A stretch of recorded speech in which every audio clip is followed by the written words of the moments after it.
live stream that is going to it's going to LinkedIn Live and Facebook and YouTube. So we're all over the place. So hopefully people will join in, and sometimes people will ping us in the there's like a little chat there. Some friends will tell us, "Hey, I'm watching you live." So regardless. Oh yes, I see that now. Cool. I've never seen this platform before. Yeah, Sorry. it's interesting. Yeah, Restream. So anyway, hello, Stephen, and welcome to my little chat show. Thank you for inviting me, Leslie, my dear friend. Happy to be here, and happy to see you as always. And we should talk. We actually work together quite closely, even though it's virtually. But anyway, nice to be here. We work together now, and we worked together then. It's just, when you were going to, I didn't know if you were going to go back to the past, but oh my gosh, it's been a long time. So well, let's nail that down actually for the viewers. I moved from New York to Toronto in August of '99, and we started working at a .com. And were you there at the start? No, it was start meaning when we were at that office on Yonge Street that had all the things hanging down from the ceiling. I was there then, but I wasn't from the inception. So It was, I remember it being a bit of a gong show. And now it's so funny because it feels like yesterday and 100 years ago at the same time, doesn't it? I know, but we made lifelong friends, and thankfully I met you, even though it was not a great time for my career at that point. But we met lifelong friends, and I've learned, and as we're I'm going to give you a little bio to anybody that's watching. But the one thing that I know I'm going to gush about is that you've always been my futurist, the person that I go to where all things about future. So that's why I asked you to speak about the future of marketing today. So, great. And I pulled this from your LinkedIn profile. I love your LinkedIn profile because it's so you, but that you grew up in the New Jersey, that's, the Jersey Shore. Down the shore. If you were in New Jersey, you would say we're going down the shore. The shore. Before you made it popular before Snooki.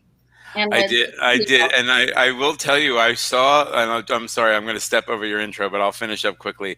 I was sitting in the living room watching MTV just randomly, like, I don't know, 15 years ago now or whenever, and I was just mindlessly checking it, and there was, in the listings, was Jersey Shore, and it was the very first episode on MTV.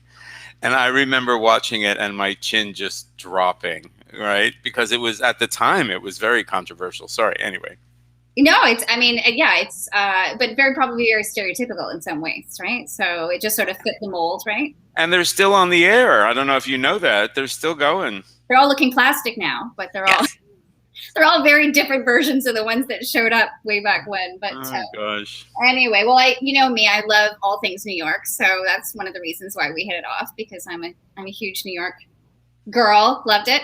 So, and this is the cool part, like, you have so many different career paths. It's like surprising that you're still so young, because having graduated from culinary school and serving Julia Child, which is something else I want to get into, which is just unbelievable. And working with the ex-president that shall remain nameless, having worked with him too.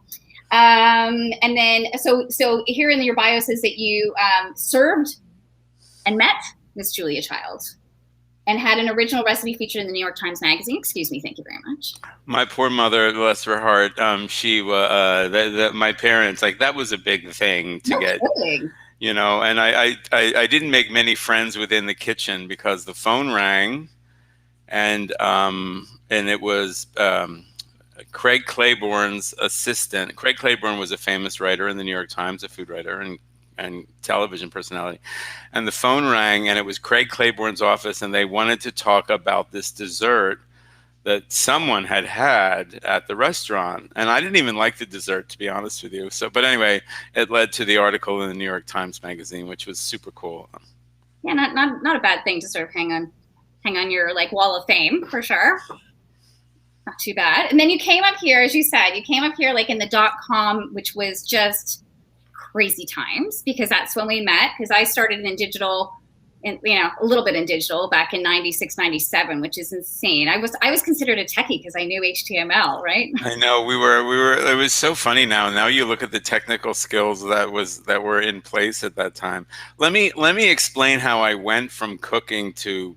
Yeah, I don't think I know that backstory. Well, it's kind of, it's not really that exotic. I mean, people are like, sometimes I get questions about my career path, and it's like, how did you go from this to this? And for everyone's path is different. I followed my instincts and my interests, right? And I've always been passionate about my work. I was raised by people who were really valued hard work. Both my parents and my brother's a hard worker too. So we kind of do everything 100%. So when I started to cook, I was obsessed by it.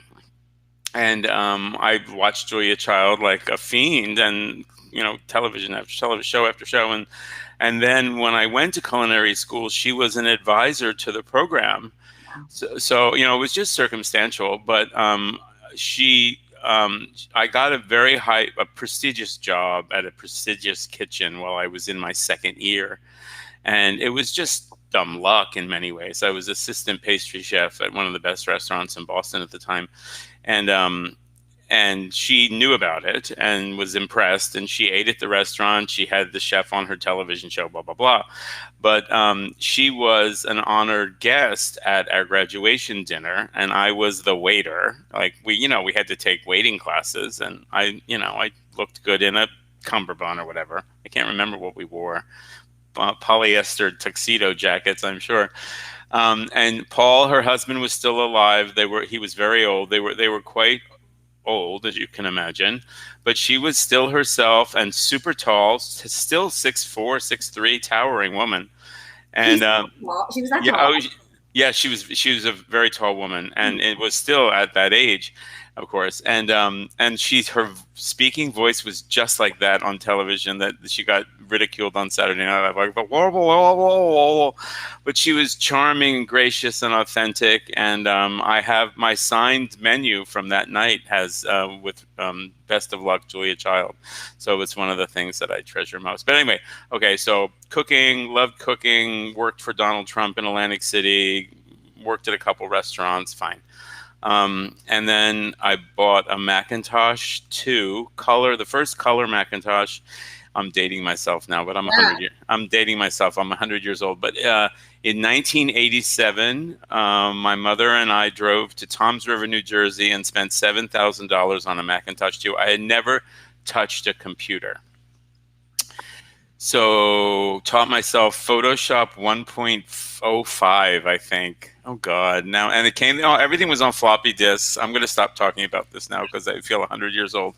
But I taught myself Photoshop, taught myself other presentation software, and I started doing work for physicians, research physicians in New York City, and I just knew them from my days in Boston. And they needed slides to do presentations. And back then, Leslie, the slides had to be done on machines, and the old slide projectors. I am going to stop talking about this because I feel 100 years old. Anyway, I started to make really good money doing that, and I ended up at Anderson Consulting in the next year, and I stayed there for 9 years, 9 years, doing presentations. But unlike a lot of my colleagues, I read all the presentations I was editing. So it was kind of my crash MBA without actually taking the courses. Or anyway, I shouldn't be glib about that. But that was where I got my actual business training as an adult. It was my first real job. And then I left there and went right into agencies. Right. And was it at that point that you came up to... You left New York behind? I know, I met someone. I fell in love, so that was the reason. I would have stayed in New York if we probably hadn't have met, and my life would have been very different. But I love living in Canada. I'm a citizen now. I've been here for 20 years, 20 plus years. So I was actually had a job, the job on Madison Avenue. I had just sold the first Lipitor.com for a lot of money. I won't say how much, but a lot. And we were ready to start development on it, and I quit. And my boss was not happy, but moved here, worked for .com, worked for Nortel as another kind of big company. Learned a lot at Nortel, actually, and then ended up at Saatchi & Saatchi here. That was my first big agency job here. And then we met, where was Mediconsult.com? Mediconsult was right when I got here. Like it was my first working job in Toronto, and the .com back then, it was really bumpy and strange, and we had crazy times, and the drinking and the partying and the anyway, it was fun, and look, it was a process, and it was cool to go through. I often will tell people about the chaos that was that time, Right. insofar as with showing up and getting. I just remember, we all got laptops, we all got cell phones, and we all got a credit card. Yes. I was like, what year? I mean, at the time I was closer to, I guess, 30. So it wasn't like a kid, but, we just were like, woohoo! Like, how much money can we spend this week, friends? And also, nothing really got done, Leslie. Did it? Our team was pretty good about getting things done, but I think we were just running on ice. We were just sort of a hamster in a wheel, because we did do some things. Whether or not we actually got paid for it, I don't know from the, we were working, as you remember, we were working with pharmaceutical companies that were okay, but they weren't sort of all in with the sort of .com thing because of all the compliance and the issues. And well, and one of the things that I saw, my team was doing content, right, and content management, and content strategy, and I really did work with some great people, and I'm still in touch with some of them, and they've gone on to many of them have gone on to very, really great careers, right, and it was a great team to lead, but there was no, you can't say you'll take this website and that website and that website, especially in what year was this thing? 1999, 98. Yeah, 98, 99, 2000, I think it was. You can't just blend website content as if it's just going to magically work together. But anyway, it was a great learning experience. It is funny how long ago it is now. It is, and the fact that most of us have stayed in touch in some way, shape, or form. There's just so many. I mean, a few weeks ago, I interviewed my buddy Adam Smith, who I met there, and so he's into doing UX, doing really, really well with his business and so forth. And of course, my bestie Sarah Graham, that I met then, and she's still my bestie now. And you and I are working together. So there's a lot of really smart people that we were lucky to have met during that time. They were, and it wasn't that unusual. Most of the .coms back then had the same bumping up and down, and then it was kind of funny to go from that company to Nortel, which might be the very definition of that age. But hey, what you need to do is learn as you go. Right. And I think that's what we did, and that's what you have to do to stay current, which is a nice segue into what we're talking about. Well, absolutely, and I remember, and I say this all the time, that you were the first person I ever knew who did a blog. Nobody was blogging back then, and it was just so. It was so surreal to see, and now it's blogs are everywhere. Right. But then nobody was disclosing their personal life. I was pretty snarky too, wasn't I? No, you were just Stephen. You were fun, but just the open kimono of being completely. Yeah. I mean, people weren't necessarily coming out as being even gay at that point. It wasn't. No. It was here's me, here's my life, here's my partner, here's my backyard. This is what we're doing, and I was just who is this person? They're so brave. They're just out there. You were just being. Stephen, you're being yourself, and I love it. I love that you. That's such a wonderful memory, and it was headvoice.com, and it was I can't even remember how it was coded. It was pre-blogging software. It was super. I can't remember. All I remember doing is thinking, I'm just I don't want to say pissing in the wind, but I'll say it. It was more no one's reading this. This is just my personal kind of journal. And also I was just getting into photography at that time with it, digital photography. So I remember sometimes being quite, myself in many ways. But here's the deal. It was on a server, and the company was sold, and of course I canceled the domain name. So I don't even know if it exists in any archives. I know you can go back. I should look for it, to be honest with you. Now you've piqued my interest. But cool. Because I had Angel Fire. I think that was one of those things where you could create microsites for free. And gosh, we are dating ourselves. But this was a pre-Google world. I mean, It truly was. And also mine was manually coded. Like it was individual entries. Like it was very crude software, but it was a blogging software. I can't remember at the time. It's been so many years ago, but yes. And I don't have a blog now. I consider blogs, well, let's jump right ahead because I'm a 2 hour a day TikTok addict. I'll just we're put it up. into that because I'm not into TikTok at all. I'll just go there. There is a guy, and I was actually just an hour ago. I was someone else had posted or something, and I don't use TikTok professionally. I'm just obsessed with a number of aspects of TikTok. The algorithm is brilliant. The speed of the learning is brilliant. The tools are intense, and that's the reason it's taken off. Like it really is. And you know what? I'm not one of those people that says, "Oh, we have to learn something new," and "Oh, I just got over Instagram stories, and now I have to worry about this, and I have to worry about." Oh, I hate people that are in marketing jobs that are like that. You have to remain current, and you have to be tied to the zeitgeist. The faster and harder the application you are to the zeitgeist, the more you're you're on that left brain side of marketing.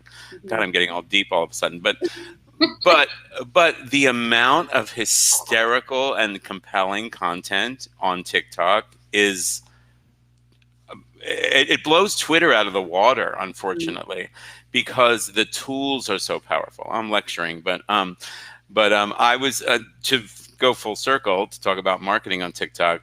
Did you see President's Choice moving their whole Yuzu products onto TikTok? No. Very strategic, very smart, and very fast because it's they're seasonal. I should speak more highly of the product line, but you know how President's Choice comes out with summer offerings and seasonal offerings.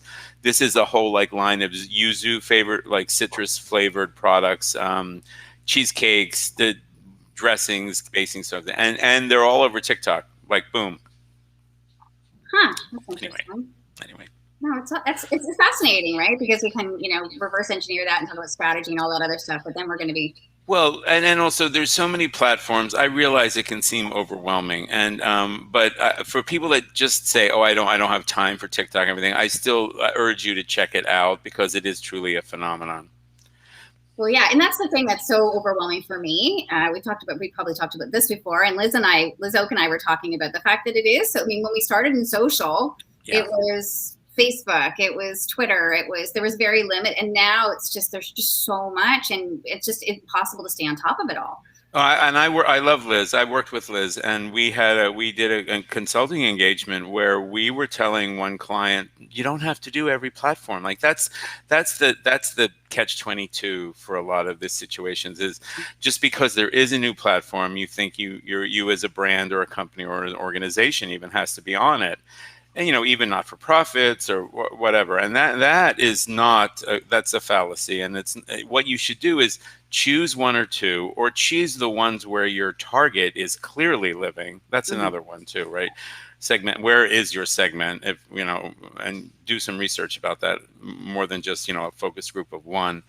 But we had a consulting client that thought they needed to be on this channel, and it was like, no, you really don't. I think I remember you coming into a meeting at the Canadian Marketing Association saying, I just come from a meeting where a lawyer's office was saying, we've just created our Snapchat channel, and it was like you gave it away. Yes, it was like that. No, but that's exactly the scene. You don't need to be on Snapchat if you're a big law firm. You really don't. Nor TikTok, for example. I think that just to finish up on TikTok, I think the other thing about TikTok is it's kind of like the new YouTube with star media people coming out of it, or influencers. But there's a huge number of actor comedians where TikTok is perfect, right? Because they can do scripted bits on themes. So there's this one, and I'm sorry, I'm just ranting about him, but there's one that I think he's from New York. I don't know. He has New York kind of merch. He probably lives in New York, and he's a gay guy, and and good for him. God bless him. And he does what servers or hosts, like nightmare servers or hosts kind of conditions. Do you see what I mean? And now he's doing this whole series of bits where The pandemic's over. The restaurants are mobbed, and he can't possibly keep up. And he's literally weeping and like and coming up with these scenarios and customer interactions. Like, well, that table just got their food anyway. It's just hysterical. Yeah, yeah. Which, I mean, to your point though, so I think one of the reasons why these new things pop up and start to work, and not every channel, because we've seen so many things sort of pop up as far as a channel that we've, is Ello going to work? Is Diaspora going to work? And some of these things, it's like, well, they showed up and then they didn't take off. But like things like TikTok that do take off, it's almost like finding a new niche when the other ones get so saturated. Right? Because like for Facebook, and like you're a small fish in a big pond. So let's find a new place to be a big fish in a small pond. Well, and exactly. And also because they all mimic each other's UX and interfaces and tools, like they just blatantly just copy them. Then everything starts to look the same and act the same, right? Because you can be an Instagram story, you can do a Facebook story and that sort of thing. You can do LinkedIn stories now. Yeah. The other thing about TikTok, and we'll stop talking about now, is the preload and the AI. So the reason people endlessly scroll on TikTok is because the preloads are blistering. So there's no lag. In fact, I was walking along Lakeshore. I was walking on the lake this morning, and I checked my my phone, and I was in a slow spot, and there were delays, and it was the first time I ever seen delays in loading videos in TikTok. So if you're on a fast or decent Wi-Fi or a decent connection, the preloads are fast, so it's just endlessly serving up content. And I am going to stop talking about TikTok. The reason, again, it is a breakthrough is the AI. If you like or follow within the first 20 actions, the AI kind of knows who you are. Like it zeroes in. I shouldn't say that quickly. It zeroes in very quickly. You know what I mean? And because I'm a food, comedy, politics, gay issues, LGBT, boom, it knew who I was right away. So that reinforces behavior and usage, obviously. Oh, absolutely. And so I guess because we are dinosaurs, I literally was called that by a student. Someone says, does it upset you to be called a digital dinosaur? And I'm like, no, not really. But because whoa, Leslie, come on. That's a Real Housewives of Atlanta retort, okay? I wouldn't have put up with that. Fail. Because I guess the thing that I have concerns about, and we may have had this discussion before, is like from a marketing perspective, all this is great when we know our target audience and we're getting more and more details about them and all that other stuff. But doesn't it worry you from a personal perspective that the internet knows so much about who we are? Does that freak you out at all? It freaks me out a little bit. Let's talk about dinosaurs, for example. Like, I'm going to be 63 in July. Okay. So I've decided now I've gone full circle. I'm now getting younger because I work with young people. I teach young people and I interact with people focused on learning. So like, I feel like I'm in my 30s. Like, and you know what? Call me a dinosaur. I'll read your mail. Like, you know what I mean? Like, I'll make you feel like a dinosaur. I don't care how old you are. So it's okay. I don't want to be a cranky old man, but I that's an insulting thing to be called, I think. But it was weird, but it didn't bother me. I love being a pioneer. I love that we were there when all this went down. In fact, it's weird because in some ways I feel a little bit like when I see all these young whippersnappers come out and be like, oh, I'm doing social media marketing or whatever. And I was like, I want to be like, back in my day. Like, it's almost like, you have no idea. Well, an important thing to remember, too, is that we have, age gives you wisdom and life lessons, which, no matter how much you want to be an Instagram influencer, young man or woman, that is not the future of that's not your whole life, right? You know what I mean? So anyway, let's step back and talk about, the work we're doing, because it's very humbling for me now. Like when I got started at the CMA, let me go back. So the only reason I'm at the CMA is because I developed a course. I developed a certificate program at the U of T. My educational career started at the U of T, so I was very privileged in that regard. And that's like my first cooking job was at the best restaurant in Boston. So I don't take that for granted. And the U of T was brilliant to me in the sense that, like, I showed up very naive. I'd like to do this and this and this, and I was allowed to build the certificate program I envisioned. It was a huge amount of work, and it took 3 years, 2.5 years, or whatever. But anyway, so that's what led me to the job at the Canadian Marketing Association. And it was, I remember, I told you this, but I remember a couple of the rides home on the streetcar for the first couple of weeks going, oh my God, like, what have you gotten yourself into? How are you going to pull this off? The first professional marketing designation program in Canada. And they had done some preliminary work, and some PhDs had written some spreadsheets, but no one had done any of the work. So anyway, I worked with Gabrielle Janes, who I adore working with, and we locked ourselves in the CMA boardroom. And I'm sorry, I'm closing a window here. And we came up with a program design, and poor Gab, I think I gave her like 80 slides to review at one point, where I had outlined the whole program all the way through the 2-year program. And anyway, so we just started working, and one of the parts of the research that we found when we looked at what were the challenges of adult learning online, because the CM program was always going to be online from the get-go. And so we could offer Canada-wide. And the research showed that what was missing was the act of a physical teacher or a physical instructor there to help you, there to guide you through. And that the research showed that as a convener, which means host. So anyway, one of the design elements, we said I wanted a host that would ride along with all the cohorts as they went from course to course.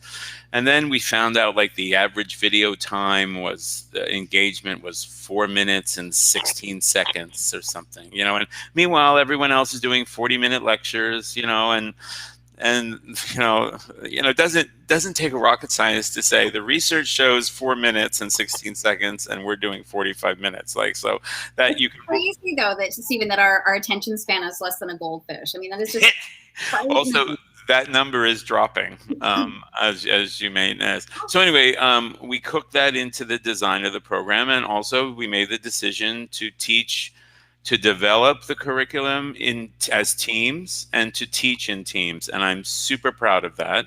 That again was unusual, because most institutions offer a professor and one course. So we brought in teams, we teach as teams. And then now with the summit, we brought in CM advisors, really amazing people, Mark Cooper, Stephen Brown, Christine Saunders, really accomplished marketers to interact with the learners in the summit, which is a case study. So we took all those elements, and we started work. And here's the upside of this. Well, I mean, I'll say it, but the oldest curriculum in this program is 2 years old. That's a selling point in my mind.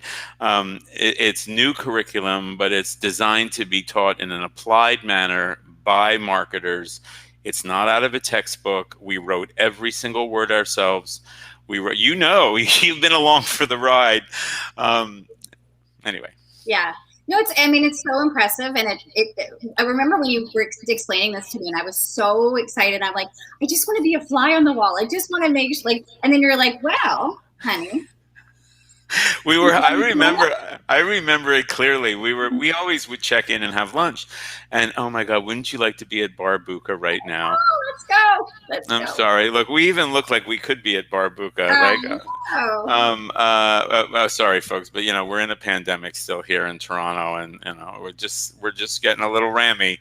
But we had lunch at Barbuca, and I was on my way home from work, and I was like, I don't know, I can't remember. I love the food at Barbuca. So anyway, but I love seeing you, and I don't know if I talked to you about it then or later, because I think it was on the streetcar home. I was like, well, wait a minute.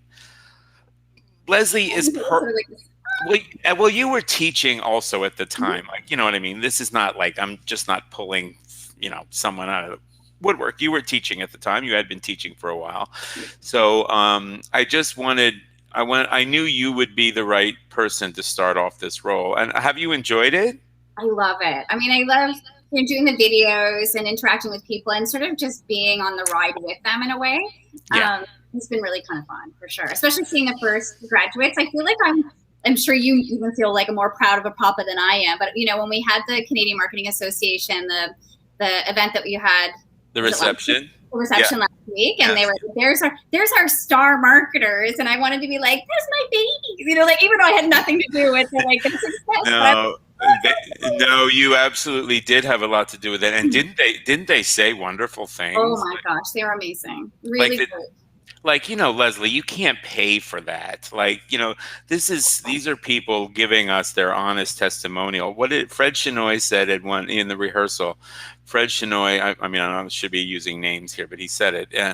The question was, what surprised you about the program? And his response, without a beat, was, I was surprised at how sophisticated and slick it was for its first iteration. Mm-hmm. But, I think what my key takeaway too was, even though this is a completely online program, that the interactivity that they felt was, the interactivity with their other learners and with the instructors, and that their soft skills, even though this isn't really, I mean, you've built some of the soft skills into the presentation stuff, which I know, unless you're okay with being on camera like you and I are, it probably scares the, out of a lot of people when they first have to do that. Well, and we made it mandatory, and also, aren't we glad we did? I mean, look, Leslie, we live in a Zoom world now. So also, I mean, you've probably noticed this because, folks, Leslie and I are in the curriculum all the time, as you can imagine, because there's six running courses now. Yes.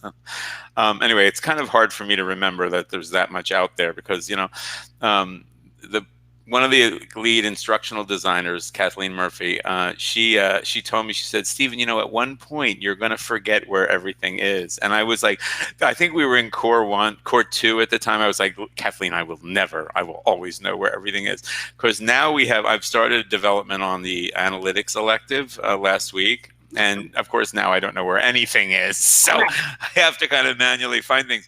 But yes, we cooked in. There's video all through the program, and the instructors who see them along the way, like you, see the progression of their presentation skills. And it's absolutely necessary now. Like, if you have to be comfortable on video. And it's like anything else. Once you do it a couple times, it gets easier and easier. And luckily, we have amazing instructors that give really great feedback, and they're and yourself.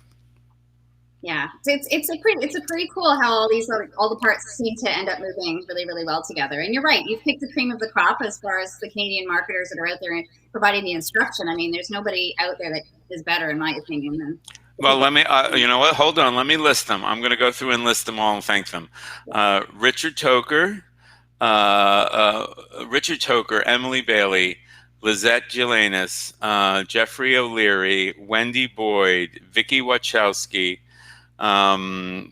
Liz Oak, Shadle, Rostagi, I always forget his name, Paula Tillman Pierce, Mo Dizanium, Sue McKay, and then the new developers are Catherine Goff Inglis, who I know from Cineplex, Richard Nestor from TD Bank, and Andrea Longman from Environics. It's a pretty impressive crowd, really. It's a hugely impressive crowd. I can't believe I'm along for the ride. It's pretty cool. Well, and it's wonderful to work with them because they're all, we really focus on the learner. We really do. I'll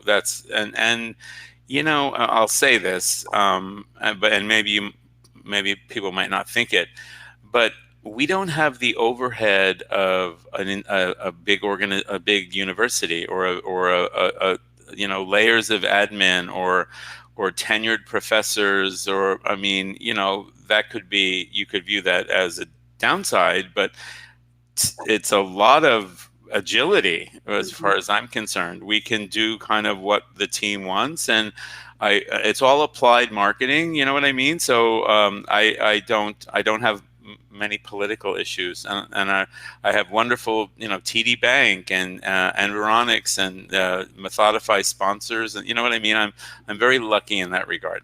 Yeah. And I think, just talking even about the future of marketing, I read an article yesterday that the creators, like the people are really, this is the real focus is on creating content. And I know that's a big part of the program as well, is not just sort of theoretical, and certainly not a lot of, there's quizzes, but but mostly is really implementable. And how is this working for you currently in your role? Or if you're in a role, how does this work for a past position you have? And so more than just theory, it's like, let's make sure this is implementable, and that's certainly the future as well, right? And we're hearing that, like people are telling me that they're using what they're learning immediately in their jobs, which is the highest form of compliment I can get, like, because that's what applied marketing is, right? And lately, it's come up on a number of threads, and I posted on LinkedIn recently that there's this area of marketing discussion where AI will figure everything out, and will be programmed, and the creativity will, what I mean? Yes, exactly. Like the robots will do the ads. Well, I don't believe that at all. I don't. Also, I'm lucky. I get to see the yin and yang of marketing, right? It is truly a left brain and right brain thing, and which is really why I think many people are drawn to it, whether they know that overtly or whether they just end up in marketing. But I love that aspect of it. So, for example, you can't. The reason we have 8 weeks of math in the curriculum in Core 2 is like, sorry. You have to know pricing. You have to know P&L. You have to know the long-term value of a customer and how to calculate it. And you have to be able to do that. I know you just want to look at Khloe Kardashian's latest bag. Yeah. I mean, I'm not a big math person. I don't love math, but I get the importance of it, because you have to prove that what's the ROI. That was the very first question. And you have, what's the ROI of social media? It's like, well, and if you're going to be a marketer and leader, you have to be able to stand up in a boardroom and discuss these issues, because they are dollars and cents issues, no matter what country you're in, no matter where you are. So there's that side of it. But no, that's what the creative aspect of breaking through and new messaging and being on brand. And, I just posted on Facebook. Did you see this? That Ryerson is being called X University now because of the name of Ryerson is associated with the terrible indigenous scandal. Gosh. So I don't. Edgar Turn Ryerson, and I'm sorry if I'm botching this up. Was one of he set up the structure for those schools. That's the connection, Leslie. Oh, I didn't even know that. Ooh. Well, anyway, I'm being very temporal here. It's very current news, but my point is, like branding and brand management, that sort of thing, is never going to be figured by robots out. We're human beings. We will always act that way. And also, yes, we're a digital media society. And look, I'm a TikTok addict at 63 years of age, for God's sakes. But we still live in a physical world, and we're going to be back in this physical world soon. So, creative digital out-of-home executions and creative experiential brand shops and that sort of thing. That's why these things are taking off in recent years. We don't just live only on Instagram and Facebook, no matter, if we think we do. And figuring out that path to purchase we're still a long way off. I mean, we can sort of guesstimate, right? Insofar as like, where do people go? Because I know you were involved in digital signage really early on. And Stephen, I think I told you this, that what was so funny with me talking to my students about where the future of technology is headed. And I'm like, well, my friend, Stephen Ghigliotty, he works in digital signage where they can see the eyeballs of, and then my students are like, oh, that's so creepy that the signs can look awful. I know, 2005, Leslie. So, but the students are telling me that it's creepy that a sign looks at them. Meanwhile, I'm like, you're sending naked pictures of yourselves to each other. But like having a sign look back at you is really creepy. No, and meanwhile the phone Right. the phone is sending your driving information to your car insurance company now. So yes, I know, I get it. I got an award in 2005 for putting facial recognition into a kiosk for Movado. Right. And all it did was count the number of faces looking at it, but it also did gender and age in Hmm. 2005. Just a quick story about that. I mean, like, look, none of these things, like, I think what's always excited me is technology, media, and marketing, the intersection of those three. And I've ended up there over and over again. What's thrilling about my job now is that I get to, like, bring everything together. And working with the CMA membership is like, because again, I have, you know, if you're a school, if you're the U of T, even, marketing experts are not on campus necessarily. Your faculty is. My membership are the marketing pros in Canada, so it's not like they work for me, but that's my community, right? So anyway, the uh, the ability to pull in and connect with our industry members and our instructors gives us that breadth and reach. But technology for technology's sake, though, is not, you know what I mean? That's why we teach the business of marketing. There's always a shiny object to chase. And so what is the next thing? I mean, AI, there's such a big discussion about AI and virtual reality and all these other things. I mean, we haven't hit 5G yet, which supposedly will change the game when it comes to all It'll connected home, which was predicted by 2020. Everything was going to be connected, and we're not quite there yet. No, and also 5G will change things and I'm not an expert, but I have some friends at TELUS that have shared some pretty interesting stuff. It's more like saturation and speed of things being able to richly communicate with each other. But Mm-hmm. yeah, I mean, also, but like, things get kind of crazy. Like, no, I don't want the milk carton to know it's half empty and order a new one. Like, and I will never want that to happen. And refrigerators that can calculate the number of eggs and order you eggs. It gets to like an absurd level. I And think. people embrace it at one point because often there's times, and I've been proving my own self wrong. I keep saying, like, when is Facebook gonna just, like, I've been sort of expecting the demise of Facebook to happen for years now because people will just move, but yet we're still sheep. We're still on there. We're still using it. Well, Um, and it also gets to the point where move for what real reason? You know what I mean? Like, and there's again the ubiquity of platforms now, and the fact that they're all competing for your attention sort of takes that away.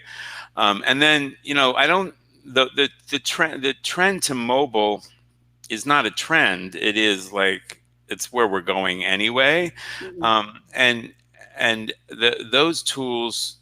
Those tools keep getting more and more powerful. Like I use an iPad Pro every day, all day, in lieu of a laptop. But I'm sitting in front of more four machines now. But that's because I monitor and develop online courses. Mhm. But I also think, if you wanted to zoom out a bit, the pandemic has shot us forward 3 to 5 years on that digital technology front anyway, because I mean, how many people are on Zoom now that weren't on Zoom a year and a half ago, right? So there's that aspect. But it's changing the way we live our lives and receive content and even negotiate with each other. I think the level of sophistication being pushed down now into brand content and content marketing and that sort of thing is what you're seeing really flesh out now, right? You know what I mean? Like now you have to have a modern website if you're a halfway decent brand that is really customer focused, that is of course mobile friendly and responsibly designed, but it also has to perform quickly. You have contactless delivery, shipment tracking, integration with all kinds of geo information and that sort of thing. There's no negotiating with that. To be a competitive brand, you have to be there and you have to be executing on all of them now. So that's important when you consider the marketing education of people. They, like, and again, to get back to the CM program in our courses, we don't teach AdWords, for example. If you want to learn AdWords, you're going to learn from Google.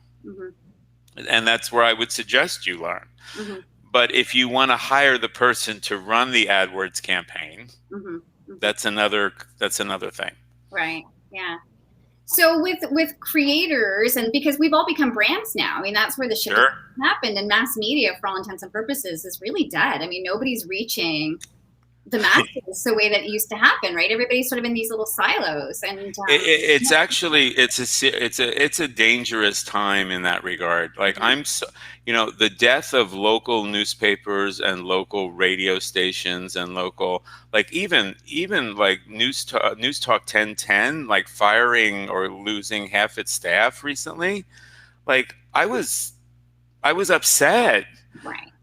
But that's a big media company and their ad sales. You know what I mean? It's all based on business decisions. But if you take away community newspapers and don't really replace it with anything, why are we surprised when suddenly QAnon or like nutty conspiracy theories start to gain traction? Because what is real and what isn't. Right. And that's why we had ad fraud in a CM town hall last semester, and that's why we cooked it into the media curriculum, because it was so fascinating, Stephen. I felt like I don't know, I just felt like this is a whole world I didn't even know anything about. And I figure, sometimes I think, look at me, I've been in this, digital marketing world for a long time, and yet what Dr. Augustine Fu showed us was like, we have no idea what goes on behind the scenes as far as ad fraud is concerned. And you're absolutely right. It was very eye-opening, and he's so calm about it, like, and methodical. I mean, he's a man who got his PhD at 23 from MIT, for God's sakes. So, like, I mean, not that gives you credibility over everything, but he's very well respected. And also, we're talking about ad fraud. We should put some caveats about it. This is not ad fraud for like a local Midas dealer who's buying display ads for, a suburb here in Toronto. It's more the Procter and Gamble's and the Kraft Foods that are throwing massive amounts of money into these ad campaigns. And the same bot farms and fraudulent websites that populate this ecosystem are the same ones that have the QAnon crazy stories, or it's the same world conflicting, which is actually quite scary in some ways. Well, it is scary because you and I remember a time, and I was working in publishing as well, when the church and state separation was, you had ads here and you had editorial here, and it's being so eroded that nobody really knows who to trust anymore. Yes. And that to me is terrifying. As we get more and more siloed, as those filter bubbles continue just to mirror back the same, if you want to hear about conspiracy theories, we're going to feed you up some conspiracy theories. And that part is really scary. Yes. And then, that's why there's this outcry for Facebooks and Google to somehow build a system of trusted publishing. But, that goes against their basic design as a business. And in many ways. So no, it's challenging, and it really comes down to the individual to be thoughtful and careful in what you do and say. I mean, it's easy for me to say because I'm 150 years old, but I read, you read. I was a lonely teenager in Long Beach Island, New Jersey in the 70s, and read a lot, history and art, and I'm a huge fan of classical music, which is actually strangely academic in some ways. But you know what I mean? You can't trust everything you read, but the more you read, the more you can trust. That sounded like I studied to say that, but I didn't. Well, I think in some ways it's interesting because there is so much misinformation out there, and yet at the same time, especially since we're talking about education, I'm so fascinated by that. My kid that lives in this Google world at 14 years old comes and says, "Hey, Mom, do you know about the Stanley Milgram experiment or the Zimbardo experiment?" I'm like, I didn't learn that, or price equilibrium. And I'm like, what is happening that my 14-year-old is mirroring stuff back to me that I learned in first year, second year university, that he doesn't have to wait if he's really interested in learning Yeah. a specific thing, he's been doing online school the entire year. And Right. I'm like, oh, I had a card catalog and a typewriter when I went to school. Oh, Stephen, how does it happen? And so, in some ways, I wonder about the educational system insofar as the reason why we did post-secondary education was to, educate us so that we could get involved in our career and move forward. Yet we have this thing called Google at our fingertips that if you want to learn something, nothing's really holding you back from. well, I mean, that rolls up into a bigger issue. I mean, I don't know if you know this, but Google doesn't require a university degree to hire someone, and they make that very clear. Look, I'm all for education of any sort, but I agree. but the CM program, you know what I mean, is designed to provide a professional education in marketing outside of a traditional PSI curriculum or organization. So, like, I, I'm not saying traditional educational systems have failed. I'm just saying they're under challenges like anyone else because the way we learn, the way we have to speed up, the way we have to be agile, the way our jobs require us to develop new skills and require a new approach to education. So really, Between just us friends here, having worked at different schools or whatever, is that some of these, as you sort of say, these tenured teachers are teaching stuff that is so archaic that they're not contemporary. That they're some of the teachers that have been there and the legacy teachers that are there are teaching stuff from the 80s. well, and to be fair to them, a lot of the organizations are not set up to continually update curriculum. I mean, even the courses I developed at U of T, because remember, this was now 5 years ago, 6 years ago. Oh my God, 6, 7 years ago. We were, that was when Facebook stories and Instagram stories, for example, as a topic were just, it was Periscope. I can't remember, but back in the day there. And of course I was talking to students about apps at one point. I remember going like, there's these things that are going to be in your phone called apps. And my students were like, what are you talking about? So they were in the curriculum. And then of course, within the year, the curriculum was irrelevant, literally irrelevant. So, and you can't get away with that in a modern marketing course. And I remember that was a challenge. I had to go argue for time and money to keep the courses updated. Now, of course, I think it's a different story because it's a more competitive landscape. But as you know, in the CM program, in fact, I was just talking to 2 instructors yesterday where for September, I want to surgically go in and update some of the case studies and the examples that we have in the curriculum in Core 1 and Core 3. And the way the courses are designed, we don't have to redo the course. We can simply bring in new areas of content. And, the pandemic has changed a lot of things in the sense that that whole idea that we've been shot forward by a couple years. Yeah, and do you think Canada? I mean, I remember back in the 2000s, somebody, can't remember who said it, is that Canada is at least 6 months behind the U.S. insofar as adoption of technology. Do you think that's still? It really depends on what you're talking about. I will say though, and I'm lucky because I've talked to really very powerful, well, not powerful, but experts about this. The one thing the States has going for it is that because of the sheer nature, the sheer size of the marketplace and the country, that most of the biggest brands and biggest organizations have moved their data into the cloud completely, and their marketing technologies are mostly cloud-based, and as such are much more agile. And it's a little bit about privacy, a little bit of agility, but it's mostly about competition, right? Like if you're Delta Airlines, you better know what the hell seat I'm in and where I am and where my ticket is. You know what I mean? Like that's the cost of doing business.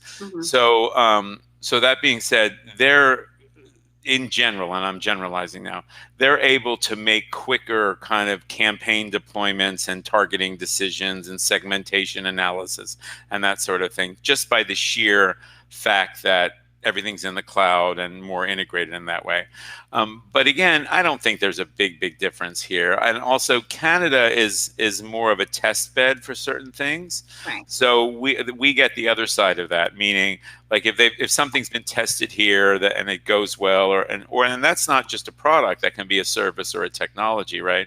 It's frequently tested here, and like global brands would do that. Toyota will test something here and that sort of thing between countries, because obviously that gives them better learnings internally. Hoping I hear some rumbling outside. I don't know if my brother's going to start up the tractor, and then that's the end of that. No, I'm kidding. So you get for live chatting on things. It's like, there's a tractor starting up in the backyard. Well, bless your heart. I'm lucky. There's no sirens or fire alarms going here. I live in a really tall tower, and we have fire alarm days, and it's not like that bad, but like they're deafening. Oh, yeah. And of course you don't really know when they happen. So there's been a couple calls where it's just deafening. Oh, Craig Lenda's on. Hi, Craig. Hey, Craig. Hi. Talking about the future of marketing. That's great. I'm just filling up on the pulse of what's going on in the future of marketing for sure. So. Yes, it's we've recently done some co-promotion with the AMA, which got a lot of buzz, which I'm super happy about. And we haven't talked about CMA Next, but I'll talk a little bit about it first. We've talked about the CM program, which Leslie, of course, is involved with, but another part of my portfolio is CMA Next Nxt, which is an initiative with RBC and Google for university students and new people interested in marketing as a career. So it's not my original project, but I'm running it now, and we're working on the design for Next 2.0, and it's pretty ambitious.